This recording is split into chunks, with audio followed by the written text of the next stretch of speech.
noite, seja bem-vindo ao programa Referências.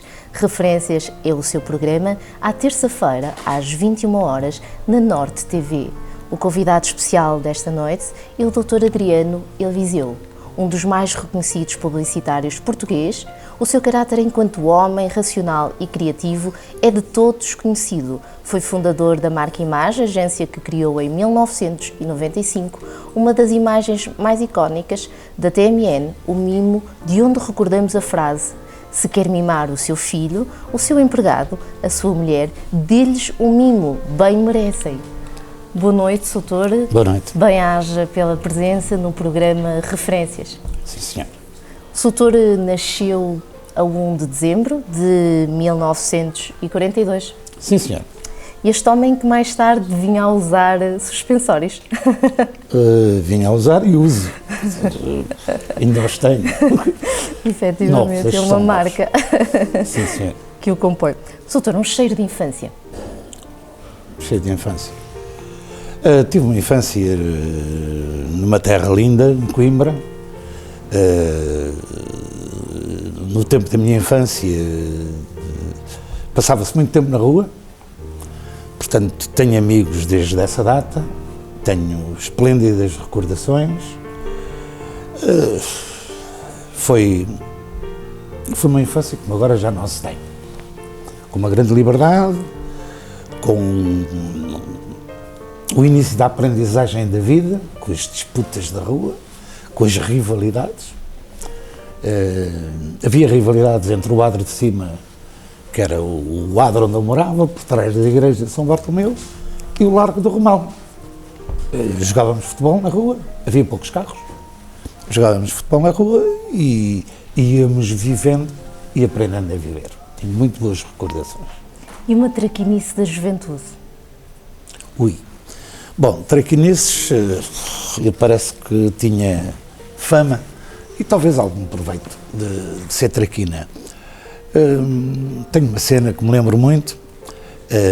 Nós fazíamos umas fisgas com ramos de árvores e com os elásticos, normalmente pneus de bicicleta, para atirarmos ao alvo com feijões. E um dia estava em casa, a casa dos meus pais era um terceiro andar, tinha um corredor grande, e entra uma figura carismática que nós tínhamos na família, que era a minha tia Elvira, com um chapéu onde estava um pássaro preto, um chapéu. Ora, eu estava em plena exibição da minha pontaria com feijões, disse: "Ó tia, não se mexa, tem um pássaro no chapéu", e fiz de conta que ia atirar. A senhora ia tendo um colapso cardíaco, lá veio a minha mãe a correr a dizer: "Ai, ó tia, não se preocupe, que ele não atira". E a minha tia Elvira dizia: "Tu tem cuidado que ele é maluquinho". Esperavam... Não tinha muito boa fama, não. Exatamente. Esperavam a possibilidade de realmente... de atirar ao pássaro. De vir a atirar. O doutor entrou em Direito em Coimbra? Sim, senhora. Em 61, 62. Recordações? Exatamente, na crise. Exatamente. Um episódio que possa partilhar connosco dessa altura. 101 homens, 2 mulheres. No meu curso de Direito. Era assim que a turma se compunha. 101 homens, 2 mulheres. Passei por letras. 68 mulheres, 3 homens. Um deles. Portanto, o episódio de Direito é esse. É um homem de afetos? Sim. Sou um homem de afetos. Penso que por vezes até tenho uma sensibilidade exagerada.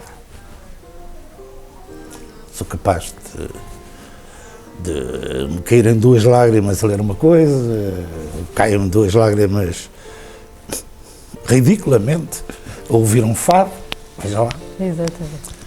E se vejo um filme assim mais para o triste, principalmente com crianças e com velhos, colegas meus, aí dá-me Envolve-se o também na traquitano história. e começa a chorar. Quer dizer, é isto. Doutor, porque falamos de afetos, quem era Hilário? Hilário era o meu pai. Como lhe disse, vivi em Coimbra E o meu pai era o Hilário do Café Santa Cruz. Era empregado num café, um café que era um monumento nacional, porque fazia parte da igreja. Ele começou a trabalhar naquele café aos 10 anos e esteve lá até ao 25 de Abril, até ter quase 70 anos. E era o Hilário do Café Santa Cruz. E como era o Hilário do Café Santa Cruz, Coimbra era uma terra muito pequena, eu era um desgraçadinho, porque ia à pesca para o rio e passado de uma hora tinha lá o meu pai a dizer: o que é que andas a fazer aí no rio? Porque o Hilário do Café Santa Cruz era conhecidíssimo. E então eu passei parte da minha infância em que o meu nome era o Hilarito. Era o Hilarito porque era o filho do Hilário. O filho do Hilário. Pronto, o Hilário era o Hilário do Café Santa Cruz. E este era também o homem que o Soutor, antes de se deitar, ia sempre dar um beijo. É verdade, era um homem esquisito porque acontecia. Não era um homem esquisito, aquilo era do seu tempo. Ele nunca me dava um beijo espontaneamente, mas exigia que eu todos os dias, quando saía de casa, infelizmente eu não o via à noite, porque o meu pai fechava o café às 2, 3 da manhã e eu já estava a dormir. Mas eu não podia sair de casa nenhuma vez sem lhe dar um beijo à cama. E era só eu que dava. Ele não me retribuiu ao beijo. Mas ficava a aguardar que... Mas era imprescindível que eu passasse por lá. O Soutor passasse lá. Soutor, há uma história muito interessante, que é o momento em que entra para a Universidade de Coimbra, para o curso de Direito, e vai dar a informação ao pai, porque entrou no curso com a melhor nota. Como é que ele reage? Contar estas coisas, elas têm que ser situadas no tempo em que se passaram, da maneira como a educação era naquela altura. Eu era bom aluno e tive uma nota excelente, a filosofia e a história, e entrei para a universidade dispensando o exame de aptidão que se fazia na altura. E claro, corri para o meu pai para lhe dizer que tinha tido aquele êxito, e fui ao café e disse-lhe: pai, tive a melhor nota. Ele respondeu-me pura e simplesmente: não fez nada mais que a sua obrigação. Esse é o seu trabalho. O trabalho era ser estudante. E foi verdade. Eu fui para casa, claro que muito ofendido, muito desgostoso, e não demorou uma hora a que me telefonasse o Sr. Brito. O Sr. Brito era um senhor cliente lá do café, que era chofer dos táxis, tinha um Plymouth lindo. Telefona-me: Pianito, eu sei que tu que tiveste a melhor nota, não sei o quê, não sei quantos. Mas como é que sabe, o Sr. Brito? Foi o teu pai que me disse. O pai? Sim, anda aqui ter connosco. E lá fui eu à cervejaria da Rua da Sofia e estava o meu pai a pagar cerveja, e presunto e queijos da Serra da Estrela a uma quantidade de amigos. E foi a primeira vez que eu bebi uma Imperial e até fumei um cigarro com o meu pai junto dos amigos. Exatamente. Portanto, a mim nada, mas aos amigos aquilo era uma festa. Ele estava a comemorar. Exatamente. Estava a comemorar. Também uma estratégia muito interessante que o Soutor usava quando chegava mais tarde a casa, que era dizer ao pai, portanto, que tinha chegado realmente tarde, mas porque tinha engatado uma miúda. Diabo. Essa informação é verdade. Quer dizer, o meu pai fechava o café às 2 da manhã e eu tinha que estar no café para entrar com ele em casa, porque não podia entrar depois dele. E, efetivamente, às vezes atrasava-me um bocadinho e tínhamos sempre um discurso e um sarilho.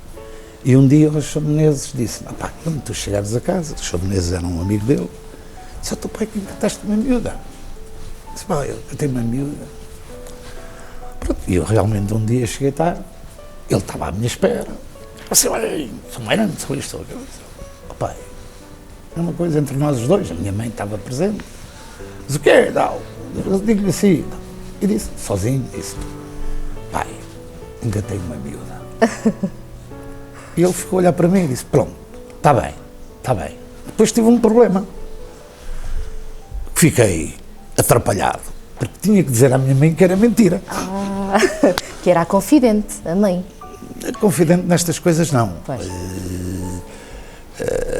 Era a que se ofendia com esta coisa. Pois. Pronto. Então, com a minha mãe, cheguei à cozinha e disse à minha mãe, mãe, olha, isto é mentira, foi só para o pai me ralhar comigo. Eu disse que isto eu devia ter para aí que 15 anos, 16 anos.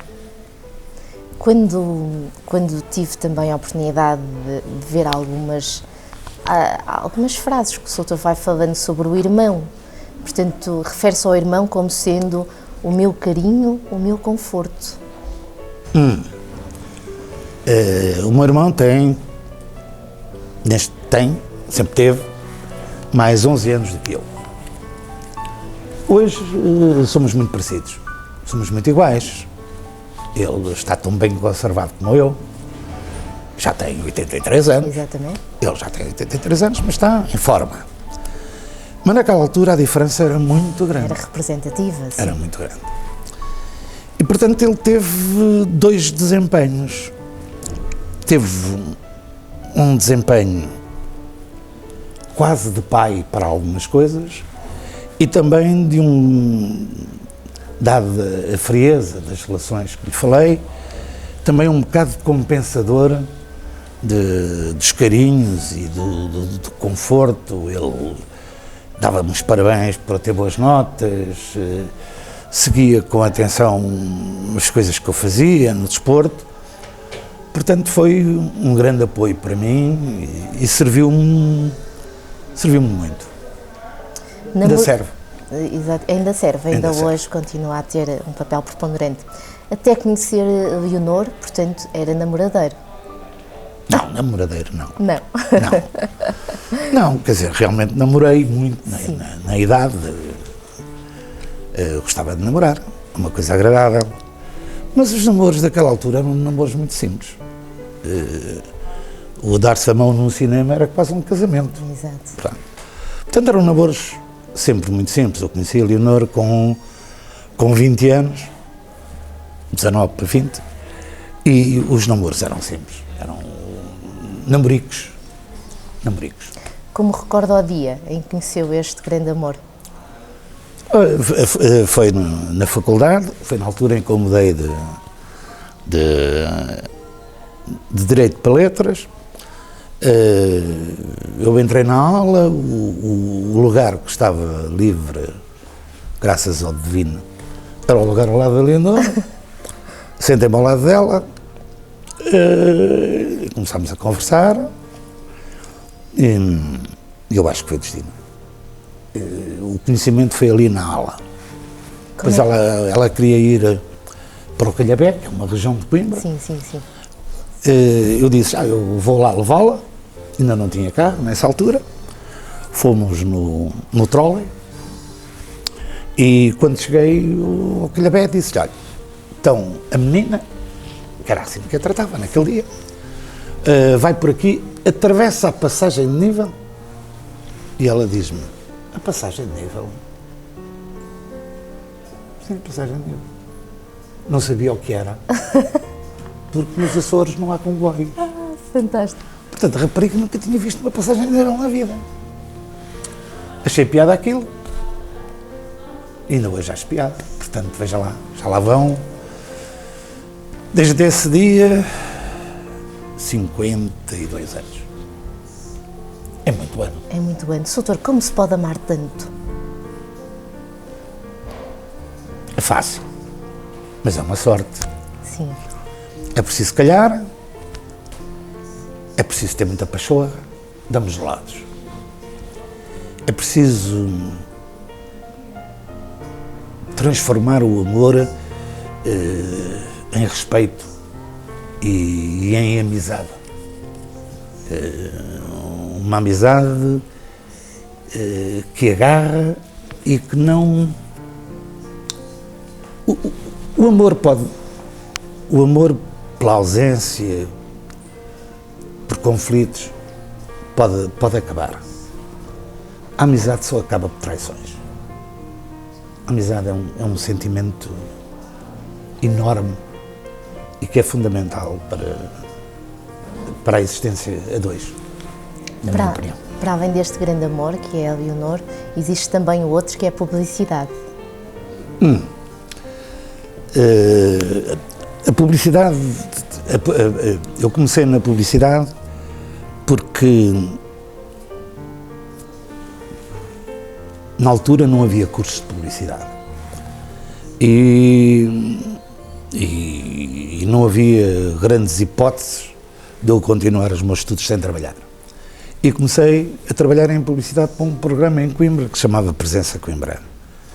E realmente apaixonei-me pelaquela área. É uma área de comunicação, eu gosto muito de comunicar e, portanto, foi um fato que me assentou e que ficou bem, senti-me bem com ele. E tive muita sorte, porque realmente sou uma pessoa que posso ter a certeza que acertei na profissão que queria. Se eu hoje voltasse atrás e me desse as hipóteses de ser o que quisesse, eu voltava a ser publicitário. E, aliás, não vou deixar de ser publicitário. E a edição? Como é que entra? A edição veio numa segunda leva. Portanto, houve o 25 de Abril, eu nessa altura já era sócio da empresa, tínhamos muita gente, éramos a maior agência nacional, tínhamos muita gente e tivemos que encontrar trabalho para uma série de pessoas que não queríamos despedir. E por isso fomos para a edição. Aproveitámos aquele momento do 25 de Abril para fazer uma série de edições e tive uma sorte. Eu costumo dizer que a sorte dá muito trabalho, mas também é preciso ter muita sorte para ter sorte. E fiz um produto de edição que foi a Teleculinária, na altura com o chefe Silva, que teve muito êxito e que transformou a editora numa editora denominada e autossustentável e, inclusive, teve um período grande que deu mais lucros que a própria publicidade. Relativamente à publicidade, uso uma expressão que é telenovela e publicidade. Não, isso foi uma pergunta de um amigo meu, porque, como sabe, é proibido fazer publicidade sem anunciar que é publicidade. Se nós, no jornal, escrevermos uma coisa sobre publicidade de um produto qualquer, tem que se pôr cá em cima publicidade. É proibido fazer publicidade encapetada. Agora, eu tenho que esclarecer bem uma coisa. Eu não estou contra. Agora, eu estou a falar naquilo que a lei diz. E hoje, nas telenovelas, vemos publicidade perfeitamente encapetada de uma senhora a dizer: eu tenho aqui este shampoo e não sei o quê, olha que é muito bom, olha que é isto, que é... sem ter o aviso de publicidade. Ora, isto é um tratamento de um meio, que é a televisão, diferenciado daquilo que é o tratamento da imprensa e daquilo que é o tratamento na rádio. Porque na rádio há aquela atrapalhação toda quando se faz o anúncio, tem que dizer que tem tanto proteínas, tanto vitaminas, fala mais ao alto estômago, cuidado com os olhos, não sei o quê, não sei quantos, que ninguém percebe nada, que acaba no fim daquilo tudo. Sim. E que na televisão, agora, recentemente, um hábito, penso que vindo dos Estados Unidos ou do Brasil, está a sair publicidade sem qualquer pré-aviso. De tudo. Automóveis, de shampoos, inclusive de produtos para tratamento da pele. Exatamente. Sem qualquer aviso, sem qualquer resguardo e sem se dizer que é publicidade. Acho isso mal. Acho mal. Acho. Foi isso que diz a telenovela. Enfim, foi um bocado controverso, porque houve muitos colegas meus que disseram: parece impossível, o Adriano Eliseu. Sim. Agora contra a publicidade. Eu não estou contra a publicidade, não é nada disso. Exatamente, sim. É ver, é de outra maneira. Que autorizem, então que se faça da melhor maneira possível, com certeza, mas autorizado. A filha segue a publicidade também? segue. A minha filha está neste momento a trabalhar na empresa que era minha.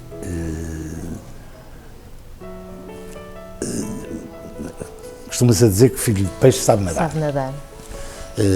Não é bem isto, neste caso é filho de peixe, aprende a nadar.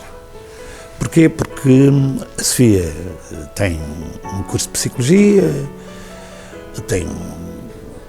é expert em Estatística e estava a trabalhar em estudos de mercado. Certo. E quando eu adoeci, fiquei incapacitado durante uma série de meses, a empresa sentiu-se disso e ela veio trabalhar para a minha empresa, onde se mantém até agora e que é uma peça fundamental. Exatamente. Mas não foi bem, agora já está a aprender a nadar, sim. mas não foi bem uma coisa espontânea dela ter ido para ali. Foi uma decisão, claro, capaz de não se notar, mas eu fico todo orgulhoso disso, claro. Com certeza que sim, mas é visível. É visível. Doutor, diz também que muito sofre quem se trata, e porque há pouco falava nessa questão de se ter ausentado de alguma maneira. Eu tive um azar, que tive uma doença perigosa, um aneurisma na aorta, fui operado. Infelizmente a dimensão desse aneurisma estava mal calculada, a operação demorou mais horas do que se estava à espera e os meus rins pararam. Portanto, tendo separado os meus rins, fui obrigado a fazer diálise. E faço diálise 3 vezes por semana. 4 horas. E a diálise dá cabo de uma pessoa. É assim, é muito bom para emagrecer. Uma pessoa vai entrar lá dentro e em 3 horas, 4 horas, perde 3 quilos. Pois. Portanto, é ótimo. Mas cansa muito. Que é a mesma coisa que fazer uma maratona deitado. Certo. E isso, a minha expressão de muito sofre quem se trata, é porque realmente os meus piores momentos agora é o meu tratamento, é o que me faz viver. Exatamente. De outra maneira não viveria. Portanto, mas é cansativo. Com certeza que sim. É um bocado chato. Sim. Um sonho para 2015? Sonho para 2015. Que o país endireitasse. Que o país endireitasse. Que houvesse uma outra forma de estar. Uma outra forma de estar de toda a gente. E principalmente da classe dominante, dos políticos. Que houvesse uma maior atenção às necessidades das famílias, das pessoas. E muito principalmente dos jovens. Sim. Nós temos uma juventude excelente, uma juventude com uma série de conhecimentos que fazem inveja às pessoas que não passaram por não ter este acesso e que travam ali entre os 23 e os 30, travam e têm muito poucas chances de poder se ingrar e orgulhar-se daquilo que fazem. E até a oportunidade para mostrar.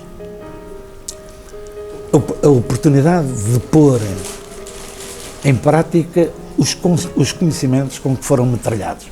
Exatamente. Não têm essa oportunidade. O que mais valoriza nas pessoas?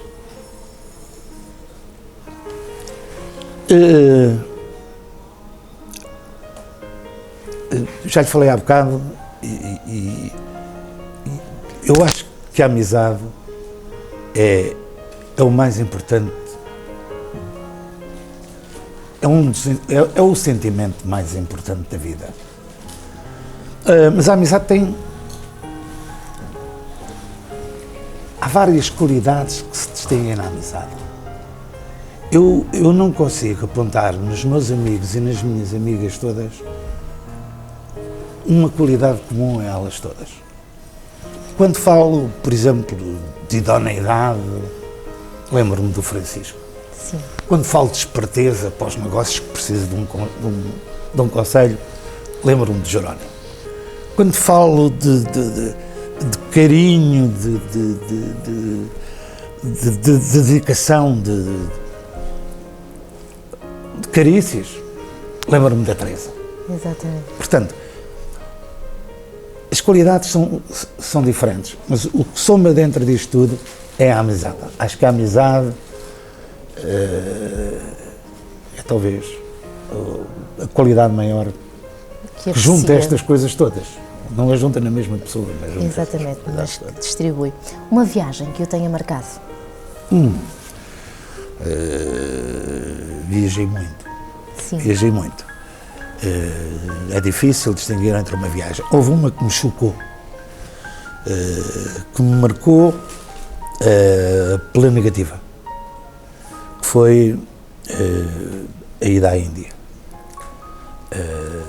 A diferença entre as duas, a diferença da sociedade, mesmo para um país pobre, é impressionante.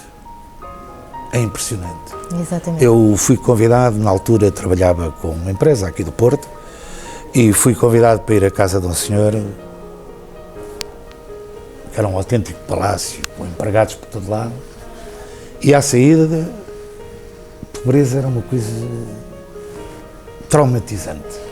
Pessoas que morrem na rua, pessoas a pedir nuas, em carrinhos de mão, sem pernas, quer dizer, aquela mistura, eu adoro animais, mas aquela mistura dos animais com as crianças, com as pessoas, no meio dos plásticos, foi extremamente, bateu os dois polos, por um lado da indignação e por outro da beleza. Taj Mahal é uma coisa, uma obra de arte, uma coisa espantosa, mas ao mesmo tempo... Era um paradoxo. Como é que o doutor encara a morte? E porque falávamos também desta... Não é como encara a morte.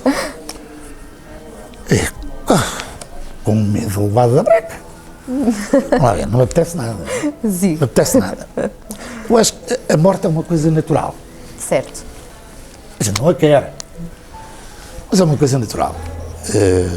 Eu lembro-me, quando era miúdo, as pessoas viviam até aos 60, 70 anos. E eu pensava sempre que queria viver até aos 60 anos.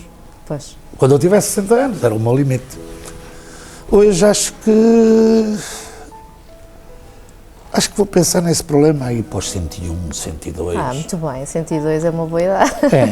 Acho que começo a preocupar-me com isso. Não vejo, talvez porque não tenho uma fé na outra vida muito grande, talvez veja a morte como o fim de uma vida. E a vida acaba ali. Chegou-se ao fim. É a meta. Corta-se a meta. Depois não há mais corrida. Sendo assim, então, abraçar a vida com paixão, ontem, hoje, amanhã e sempre. Eu acho que a vida é a maior fortuna que nós temos. Aliás, aqui há tempos escrevi uma coisinha em que eu dizia que a vida é a maior mestra que temos.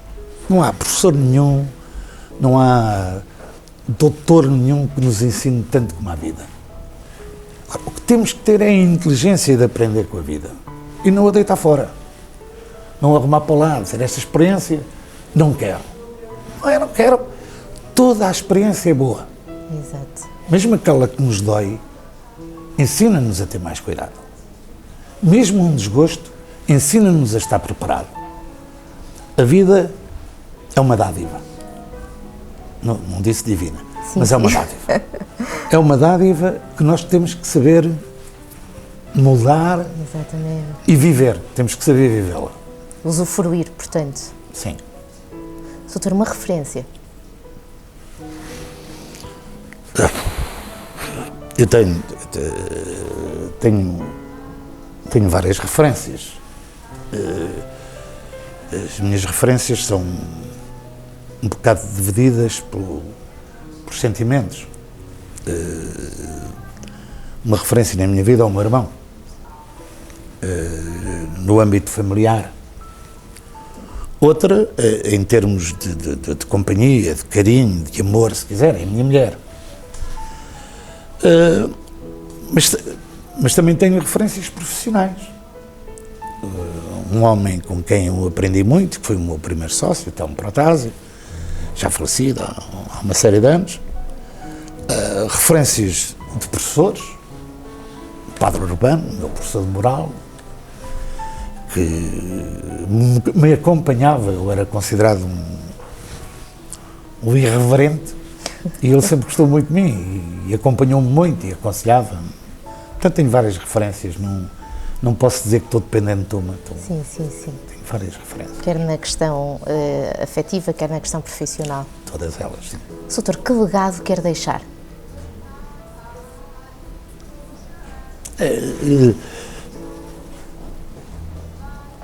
O que eu gostava muito de conseguir passar é a maneira como eu vejo a vida, isto é, a felicidade que eu sinto em viver, a alegria que eu sinto em viver. Gostava de ter um dia a capacidade de descrever como é que se pode ser feliz e como é que se evita a infelicidade, mesmo quando o vento está ao contrário, quando a maré não ajuda, conseguir-se ter forças para remar e para passar isso. Se eu conseguisse fazer isso, porque eu sou um bocado assim, eu tenho muito poucos momentos infelizes. É um privilegiado. Eu acho que sou, mas também acho que faço por isso. Quer dizer, muitas vezes apetece-me chorar. Apetece-me estar triste. De vez em quando até me apetece zangar-me com uma pessoa. Mas evito, se me zango com alguém, sinto-me muito mal. E aquilo dura um bocadinho. Zango-me e depois venho para casa a pensar, mas para que é que eu me zanguei, para que é que eu fiz, para que é que eu berrei, berro muito. Mas tenho sempre este sentimento de que não devo fazer aquilo. Doutor Adriano Eliseu, bem-aja por ter aceitado estar no programa Referências. Sim, senhora. Foi um prazer. Muito obrigado.